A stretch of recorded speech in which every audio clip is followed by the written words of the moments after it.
Nangita ba kag staycation experience nga duol ra sa syudad? What if you can exclusively enjoy a cabin like this in the middle of the mountains? Ganahan ka?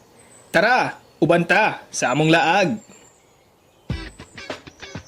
This is Cloudscape Cabin ug nani nahimutang sa Bukirang Bahin sa Barangay Pangamihan, Toledo. It will only take approximately 1 hour and 30 minutes from downtown Cebu to get here. Sa TCH day miniagi ug maka-excite gyud ug haruhay gid kayo sa pamati kung ing-ani kabaga sa fog ang musugat ninyo. When you arrive, you can park your vehicle daplin sa dalan or if capable, pwede ninyo isaka dool sa ilang guardhouse. But either way, nothing to worry kay bantayan na nila 24/7. This is a pet-friendly accommodation. Excited na gid kini si Sky guys mo relax oh. Gi-feel gid niya ang paghanggap sa presko nga hangin diri.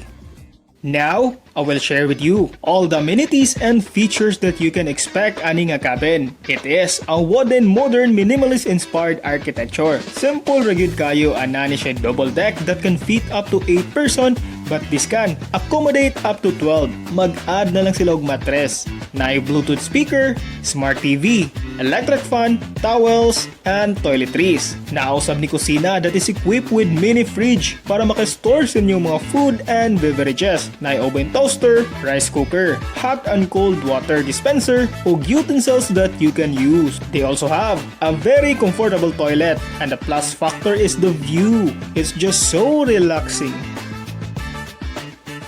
Usagid sa highlights ani nga cabin ba is kanilang dipping pool. Yes, dili ni swimming pool ha, para ra gid ni hinuktukan while nag-enjoy ka sa kaanyag sa kabukiran. This is not air conditioned and dili pod siguro kinahanglan kay bugnaw man sad gid ni diri. And para pod ma-experience ninyo ang kanatural sa palibot. They have foldable glass doors that you can fully open para gyud ma-feel ninyo ang kabugnaw ug malingaw gid mugtabi ug mabusog gyud inyong mga mata. Magtan-aw sa view diri bisag asa nga anggulo.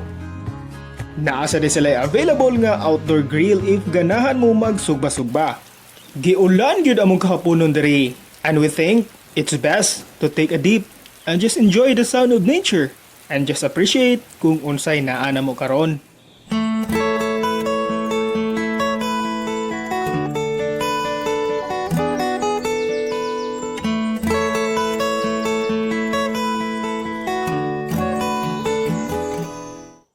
So guys, it's 7:30 na and gihatdan yun doon may pagkaon.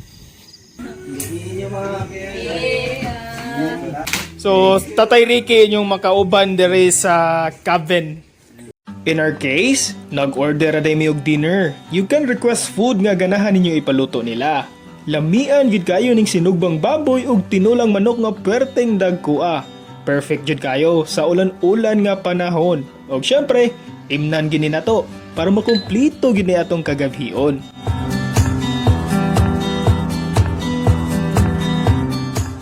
Komportable gid kaya among tulog diri. Ato gining sugdan ang kabuntagon sa pagpangapi while enjoying the view. Kay di gid biya taga-adlaw makasinati og ingani nga talan-awon. Gihatda na sa dayon mi og pamahaw that is included na sa among gibayran. Lamian gid kayo ang sinugbang bangus ug monggos nga ilang giandam. Nalang gimiwa na buhat gabi kanilang bonfire kay giulan-ulan gyud among kagabhion pero bisan pa man na-enjoy gyud namo ang ilang cabin maka-relax gyud sa hunahuna. This is really a perfect place if you want to pause for a while sa imong busy nga kinabuhi. You can rent this cabin sa presyong 2,500 pesos for weekday o 3,500 usab for weekend. And this is for 2 already. Og na additional 500 pesos per person for weekday og 750 for weekend. And this is inclusive of breakfast already. Unya diri na lang ni kutob ha. Suwayin niya ni ninyo. This is Clyde. Kita-kita na sa next vlog. Bye-bye!